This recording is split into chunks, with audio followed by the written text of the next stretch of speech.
आज की इस वीडियो में दोस्तों मैं आपको बताने वाला हूं कि आप अप स्टॉक ऐप से आईपीओ में कैसे अप्लाई करेंगे। अगर आप अप स्टॉक से किसी भी आईपीओ में अप्लाई करना चाहते हैं तो आप इस वीडियो को पूरा ध्यान से एंड तक देख लीजिए, क्योंकि आज की इस वीडियो में मैं आपको सारी चीज़ें स्टेप बाय स्टेप बिल्कुल डिटेल में बताने वाला हूं।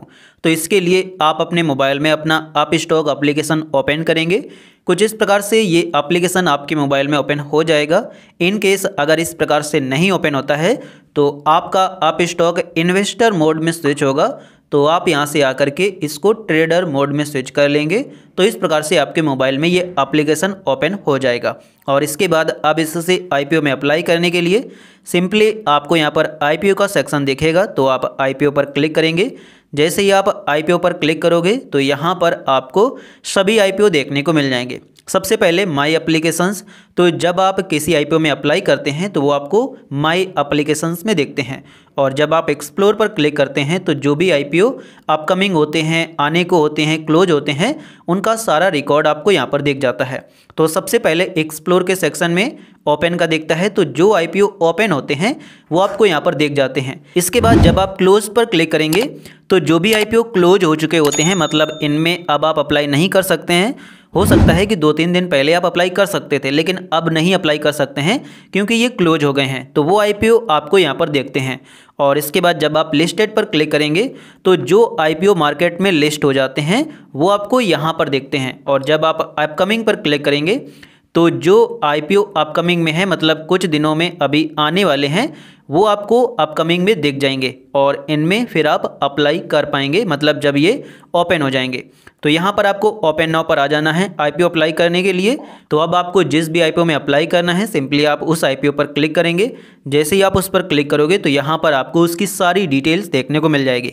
जैसे इस आईपीओ का जो नेम है वो Canara Robeco asset management company का ये आईपीओ है, मतलब ये एसेट्स को मैनेज करती है, फाइनेंस कैटेगरी की कंपनी है।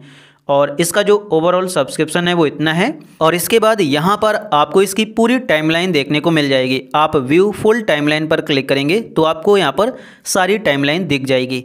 8 तारीख को ये आईपीओ ओपन हुआ था, 9 तारीख से बिडिंग स्टार्ट होना शुरू हो गई थी और 13 तारीख को आईपीओ ये क्लोज हो जाएगा।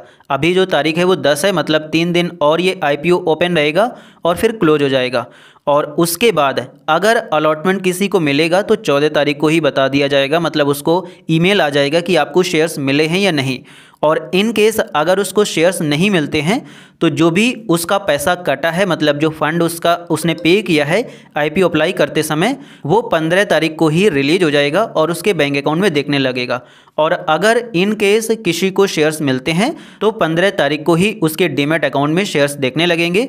और 16 तारीख को जब ये मतलब कंपनी लिस्ट होगी स्टॉक मार्केट में तो उसके बाद वो अपने शेयर्स को अपने डीमैट अकाउंट से बेच सकेगा और अपने जो पैसे होंगे उनको अपने बैंक में ले जा सकेगा।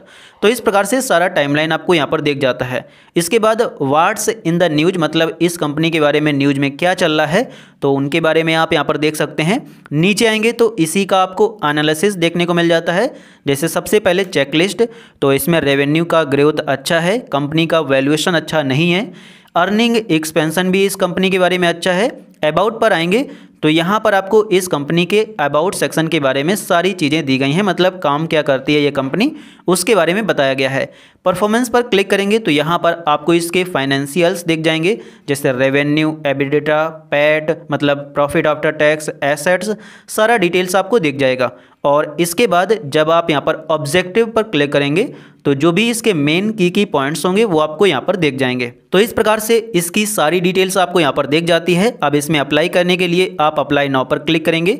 उसके बाद यहाँ पर आप ये सेलेक्ट करेंगे कि आपको अगर 2 लाख रुपए से कम इन्वेस्ट करने हैं तो इसको सेलेक्ट कर लेंगे, और अगर आपको 2 लाख रुपए से ज़्यादा इन्वेस्ट करने हैं तो आपको इस पर क्लिक करना है। तो मुझे 2 लाख से कम इन्वेस्ट करना है तो मैंने यहाँ पर सेलेक्ट कर लिया है। और उसके बाद आपको यहाँ पर अपना लॉट बताना है कि आप कितने लॉट लेना चाहते हैं। एक लॉट में 56 शेयर्स हैं, अगर आप प्लस पर क्लिक करेंगे तो 56 शेयर्स ऐड हो जाएंगे और आपको 2 लॉट मिलेंगे, मतलब 2 लॉट का यहाँ पर हो सेट हो जाएगा। तो यहाँ पर आप जितने लॉट के लिए अप्लाई करेंगे वो यहाँ डालेंगे, उसी हिसाब से आपको प्राइस दिख जाएगा। अगर आप 8 लॉट सेलेक्ट करेंगे तो आपको एक लॉट का इतना यहाँ पर मतलब प्राइस अप्लाई करते समय देना पड़ेगा। और उसके बाद यहाँ पर आपको बेड प्राइस डाल देना है। बेड प्राइस में आपको हमेशा कट ऑफ प्राइस को यहाँ पर सेलेक्ट करके रखना है, क्योंकि इससे क्या होता है कि अलॉटमेंट मिलने के चांसेस बढ़ जाते हैं। तो इसके बाद आप नीचे आएंगे और यहाँ पर आप अपनी UPI ID डाल देंगे। इस पर आप क्लिक करेंगे और क्लिक करने के बाद आपको यहाँ पर अपने बैंक की UPI ID डाल देनी है। मतलब ये जो पैसे हैं ये आपको किस प्रकार से पे करने हैं वो मेथड आपको यहाँ पर डालना होता है। आपको अपनी बैंक से ही पेमेंट कंप्लीट करनी होती है। अगर आप दूसरे की बैंक से पेमेंट कंप्लीट करेंगे तो आपको शेयर्स नहीं मिलेंगे। साथ ही जो UPI ID आपको होगी वो आपके UPI ऐप में दिख जाएगी। अगर आप फ़ोन पे चलाते हैं तो फ़ोन पे में दिख जाएगी, गूगल पे चलाते हैं तो गूगल पे में दिख जाएगी। तो इसके लिए आप अपना UPI ऐप ओपन करेंगे। जैसे ही आप ओपन करो उसके बाद आपको नीचे आना है और यहाँ पर आपको आपकी UPI ID दिख जाएगी। तो सिंपली आप इस पर क्लिक करेंगे, कॉपी करेंगे और इसके बाद आप उसको यहाँ पर पेस्ट कर देंगे। पेस्ट करने के बाद आपको सेव चेंजेस पर क्लिक करना है। यहाँ पर चेंज हो जाएगा UPI ID। आप कंटिन्यू टू अप्लाई पर क्लिक करेंगे और उसके बाद आपके UPI ऐप में इनके द्वारा पेमेंट करने की रिक्वेस्ट को भेज दिया जाएगा। और जैसे ही आप पेमेंट को कंप्लीट कर देंगे तो आपका जो IPO है वो सक्सेसफुली अप्लाई हो जाएगा। इसके बाद आपको कुछ भी नहीं करना है। यहाँ पर जैसे ही पेमेंट हो जाएगी तो यहाँ पर आपको ग्रीन टिक दिख जाएगा। इस प्रकार से व्यू एप्लीकेशन पर आप क्लिक करेंगे तो यहाँ पर आपको आपका एप्लीकेशन दिख जाएगा। अभी ये अप्रूवल मैंडेट कह रहा है, मतलब आपने भी पेमेंट नहीं की है। जैसे ही आप पेमेंट कर देंगे तो यहाँ पर डन हो जाएगा और उसके बाद आपको कुछ भी नहीं करना है। सारा कुछ आप यहाँ पर बाद में आकर के देख पाएंगे कि आपको शेयर्स मिले हैं या नहीं। तो अभी यहाँ पर आप देख सकते हैं कि पेमेंट रिक्वेस्ट मेरे फ़ोनपे ऐप में आ गई है। सिंपली आप इस पर क्लिक करेंगे। जैसे ही आप इस पर क्लिक करेंगे तो यहाँ पर आपको दिख जाएगा कि ऑटो पे का रिक्वेस्ट है। तो सिंपली आपको यहाँ पर क्या करना है कि पे पर क्लिक कर देना है। जैसे ही आप पे पर क्लिक करोगे उसके बाद आपको यहाँ पर सेट ऑटो पे पर क्लिक कर देना है। और जैसे ही आप सेट ऑटो पे पर क्लिक करें उसके बाद आप अपनी बैंक का UPI पिन डाल देंगे। और जैसे ही आप UPI पिन डालने के बाद सही के बटन पर क्लिक करोगे तो सक्सेसफुली जो आपके ये पैसे हैं ये ऑटो पे पर सेट हो जाएंगे। और उसके बाद अगर आपको अलॉटमेंट मिलेगा तो ये पैसे आपकी बैंक से कट जाएंगे और वहाँ पर आपको शेयर्स मिल जाएंगे। और अगर आपको अलॉटमेंट नहीं मिलता है तो ये जो पैसे हैं ये फिर से आपके बैंक अकाउंट में रिफंड कर दिए जाएंगे।